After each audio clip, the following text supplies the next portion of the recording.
Así es, a esta hora está en línea directa Roberto Izurieta, él es analista y colaborador de nuestra cadena aliada CNN, consultor político. Roberto, bienvenido a Notimundo Estelar, te saluda Freddy Paredes, buenas noches. Muy buenas noches, Freddy, un gusto estar de nuevo en tu programa. Gracias por tu tiempo. Roberto, ayer el vicepresidente del Consejo Nacional Electoral ya lo anunció, quedó fuera definitivamente de la papeleta presidencial el empresario Álvaro Noboa, y hoy ha corroborado esa información el jefe del Comando Conjunto de Fuerzas Armadas como máxima autoridad del Instituto Geográfico Militar, que esas papeletas con los 16 binomios calificados en firme han empezado el proceso de impresión. Sabemos ya que son 16 binomios y frente a ello queremos consultarte cómo miras el panorama político electoral del Ecuador. Muy buenas noches. No soy abogado electoral ecuatoriano, pero visto desde cierta distancia, en mi opinión, era poco presentable que aparezca un candidato después que se han cumplido todos los plazos para los demás candidatos. Eso, ahí la pregunta es, ¿a cuenta de qué de repente aparece un candidato pasado todos los plazos en algunas semanas y quizás meses? Uno. Dos, no creo que el problema del Ecuador sea que tiene 16 candidatos y necesita 17, 18, 19 o 20. Efectivamente, hay un problema en la ley electoral ecuatoriana. Yo lo que creo es que es el resultado de una crisis política, de una crisis económica. Muy probablemente fue una ley electoral creada con propósitos de otras naturalezas, de regímenes autoritarios, que en lo cual básicamente con una ley electoral y de campaña electoral que básicamente prohíbe la campaña electoral, el rey era el que estaba en el gobierno. En este caso el gobierno, por la crisis económica y otra serie de razones, es sumamente impopular, por lo tanto no es un actor político, y lo que está viviendo el Ecuador es que tiene 16 candidatos. El caso de Perú básicamente va a ser similar. De nuevo, el resultado de una crisis económica y una crisis política. Pero en el caso del Ecuador, la ventaja es que al menos tienes 3 candidatos claramente finalistas y las opciones para los electores estará muy clara, porque creo que son candidatos que fácilmente se diferencian en lo que representan y sus propuestas. Lasso, Arauz y Pérez, como lo dice Talía Flores en su artículo de opinión, y el resto de candidatos, 13 en total, son observadores en la práctica de este proceso electoral, así lo plantea ella.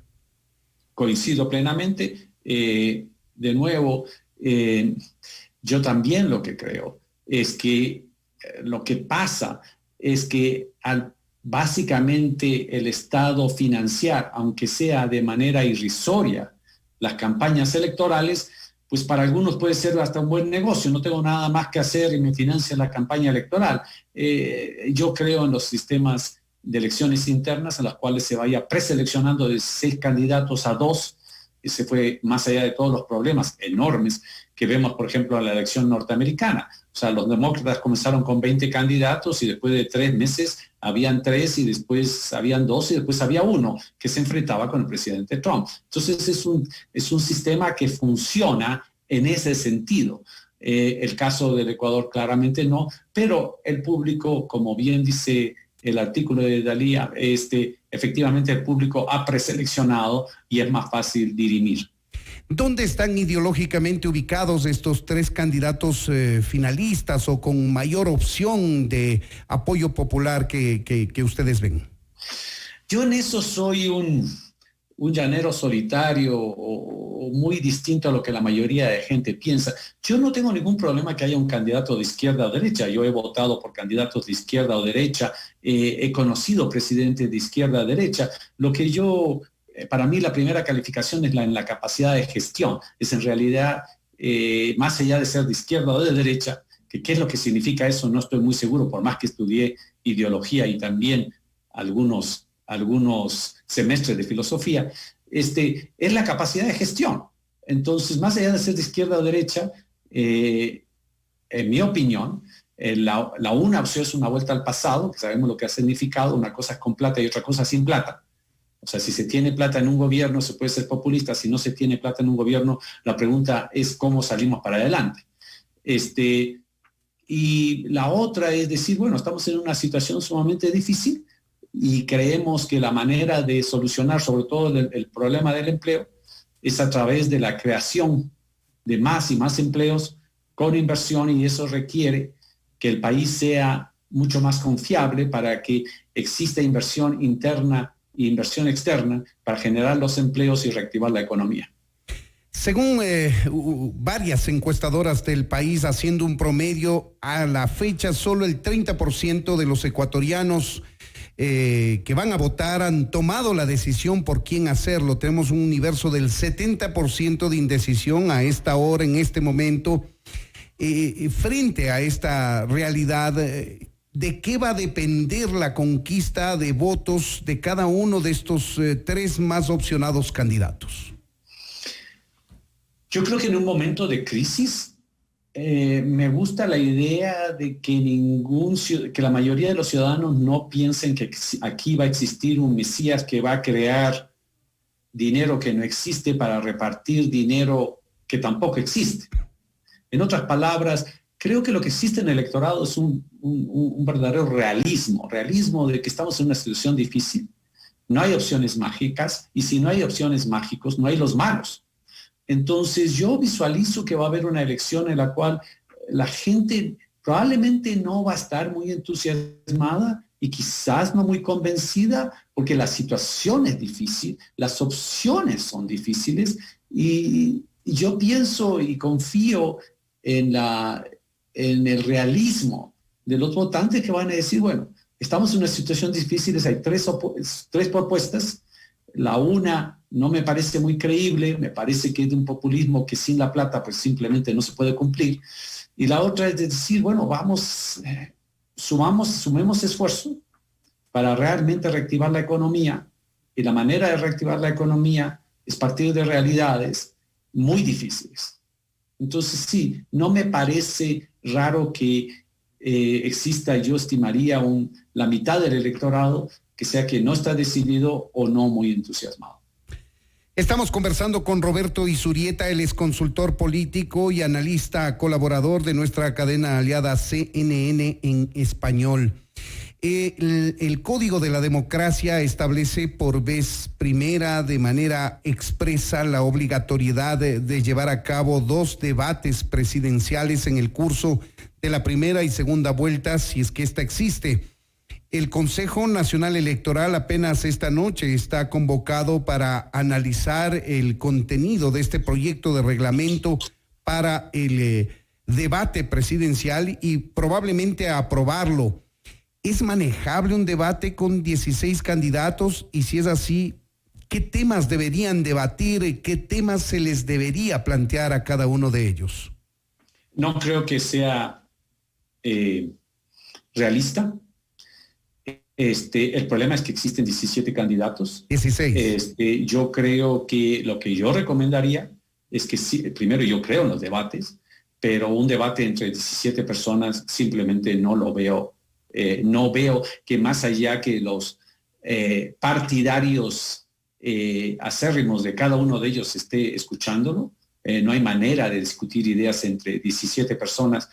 Sería un show o una cosa aburridísima. Los debates son muy útiles, pero tienen que estar bien organizados, y en este caso, al existir 3 candidatos que claramente están punteros en las opciones, yo los dividiría, lo mismo se hizo en los Estados Unidos, los dividiría aleatoriamente, por decirlo así, o arbitrariamente, en función de eso. Un debate con los 3 primeros candidatos, otro debate con los siguientes candidatos, y así, pero no puedes organizar un debate de 17 personas, la gente no lo va a ver. 16 personas quisiera remarcar, Roberto, que son los que finalmente corren para la presidencia de la República. Perdón. Sí, de acuerdo. Pero el tema de dividirlos es total y absolutamente arbitrario. Correcto. Sí, pero dado el problema, yo no veo otra solución. El problema de fondo es que existen 16 candidatos, y por eso que enhorabuena que no existen 17, 19 o 20. Entonces, ¿cómo solucionas, sobre todo, y bien lo mencionas, los debates es un reflejo de lo que está pasando. No puedes organizar un debate con 16 candidatos. Entonces tienes que hacer una división. Entonces la hacemos en orden alfabético. No, seamos realistas en términos de que el interés está en 3 candidatos, claramente, pero el debate no puede ser una alternativa ficticia a una popularidad o a la inexistencia de no existir viabilidad en una campaña electoral. ¿Cuáles son los temas macro, los temas generales sobre los cuales deberían dar su postura y debatir sus ideas los candidatos presidenciales? Más allá del inconveniente logístico, por llamarlo de alguna manera, que ya lo expresas de manera muy clara, existe al tener 16 candidatos. Correcto, o sea, una conversación en realmente podamos tratar, informar, contribuir a la opinión de los ciudadanos, podría ser realizada entre 2 o 3 candidatos, 4 candidatos, porque se necesita profundizar en cada uno de los temas que conocemos, por supuesto, la economía, la pandemia, sobre todo, y después los retos, sobre todo la pobreza, que es el resultado de una economía y la carencia de empleo y de oportunidades. Entonces, 3, 4 temas con 3 candidatos en 1 hora y media puede ser muy constructivo para un buen sector de los votantes, pero 16, vamos a hablar de 3 temas cada uno, 30 segundos, o sea, se va a volver básicamente en un circo o algo aburridísimo. ¿Qué deberíamos esperar los electores de los candidatos a la presidencia de la República? ¿Qué deberíamos mirar los electores en cada uno de ellos para eventualmente inclinarnos en el apoyo popular? En un momento tan difícil como está viviendo el Ecuador, mi primera recomendación es no debemos creer, como dicen en el Ecuador, comer cuento. No hay soluciones fáciles. Si es que viene un candidato que te dice yo voy a crear una moneda y te voy a hacer un pago en dinero, lo que no son billetes de dólares, o sea, yo no creo que la mayoría de los ecuatorianos piensen que es tan fácil la solución. No, la solución de los problemas que estamos viendo son complicadas y para eso necesitamos capacidad de gestión, necesitamos experiencia, necesitamos seriedad, necesitamos un nivel de discusión que los debates nos tienen que permitir, en donde veamos cuál de esos candidatos realmente tiene la propuesta realista que sea viable para poco a poco ir saliendo de esta crisis y de aquí a 4 años estar en un escenario mucho menos complicado y quizás encaminados al desarrollo que el Ecuador, con justa razón, espera desde hace muchos años, porque el país sí es viable, pero ha estado entrampado en una serie de problemas históricos que debemos solucionarlos todos juntos en el lapso del tiempo con seriedad y con capacidad de gestión. Estados Unidos, donde tú resides, ya celebró la campaña y las elecciones y lo hizo en medio de la pandemia, guardando las distancias que existen entre los Estados Unidos, tanto por el desarrollo que tiene cuanto por el proceso electoral. ¿Cómo miras tú que se va a desarrollar o se está desarrollando ya la campaña electoral en Ecuador? Estamos cursando el 5º día de campaña ya en medio de la pandemia. Yo creo que los Estados Unidos, teniendo todos los problemas que tienen a nivel político, electoral, y que lo estamos viendo, pero una cosa que sí hicieron bien, porque no todo es malo y hay que ver qué es lo que debemos no copiar, sino observar, mirar para adaptar. En los Estados Unidos se dieron en realidad 3 elecciones. Esto es, por la pandemia tú podías votar antes, podías votar por correo o podías votar el día de las elecciones. Eso hizo que el conteo sea mucho más complicado. Se demoraron en contar, porque aparte son 50 elecciones, porque es un gobierno... 50 estados. Son estados federales. Entonces, pero eso me pareció muy bien, y cuando me he encontrado con autoridades electorales de América Latina, yo sí insisto que en la pandemia deberíamos haber flexibilizado las opciones, que existen dudas que tenemos que tener confianza, pero por supuesto, el problema es otro, establecerlo bien, pero en una pandemia sí debimos haber, y los Estados Unidos eso sí lo hizo bien y ahora lo estamos viendo en Georgia, la elección de Senado de Georgia, que tienes las 3 opciones. Votas por correo, votas antes. Yo voté 5 semanas antes de las elecciones. Fui al centro de votación y voté, porque no había colas. El día de las elecciones va a haber colas, pero prefiero no hacer cola. Entonces me dieron esa opción. Eso me parece bueno. Estamos tarde para ello acá en el Ecuador, claro. No hay un desarrollo tecnológico ni siquiera cercano al que tiene Estados Unidos para un voto por correo, no existen las seguridades, la ley no prevé un voto antes del día mismo de las elecciones, más allá que para las personas que están privadas de la libertad. Lo que se está ensayando acá en el Ecuador es ampliar el tiempo de las votaciones. El Código de la Democracia establece el inicio a las 7 de la mañana y el cierre a las 5 de la tarde. Lo que se quiere buscar es que se tenga al menos 2 horas más, pero eso amerita una reforma legal, o como lo han dicho algunos consejeros, como el vicepresidente Pita, por ejemplo, vía decreto de excepción se podría lograr extender estas 2 horas más. Pero si los extiendes, también pensemos en los ciudadanos, que deben ser cientos de miles, decenas de miles, que están trabajando desde las 5 de la mañana en el proceso electoral y después en el conteo. O sea, yo creo que la tecnología, la capacidad de adaptación, de innovación, debió haberse aplicado también en este proceso, porque el extender la hora sí te va a ayudar un poco, pero en el fondo también pensemos en aquellos que son escogidos para ser miembros de mesa, que tienen que estar ahí a las 5 de la mañana y van a salir a la medianoche. En ese sentido, tampoco hemos cumplido la tarea. Pero bueno, vamos a tener que hacer cola. Ojalá, o sea, mantengamos la distancia, pero las colas van a ser largas por la misma distancia social. La gente tiene que utilizar cubrebocas, y sobre todo lo que más me preocupa es aquellos que están en la mesa. Ellos están mucho más expuestos que la persona que va a votar. Entonces sí, realmente a los retos que tenemos, no solamente económicos, sino de pandemia, tenemos que adaptarnos y poder responder a la tecnología en nuestra mejor de nuestras habilidades. Pero también lo que siento es que muchas de las autoridades son tan reticentes y se pueden dar el lujo de no adaptarse. Casi todos nosotros hemos visto cómo adaptarnos a estas circunstancias, pero de repente hay una institución que dice, no, esto no, porque no confiamos en la tecnología, porque no teniendo la capacidad, y estoy seguro que habrían tenido respaldo, de decir, muy bien, vamos a adaptarnos porque tenemos que tener un proceso electoral lo más que sea la menor amenaza posible a la salud pública.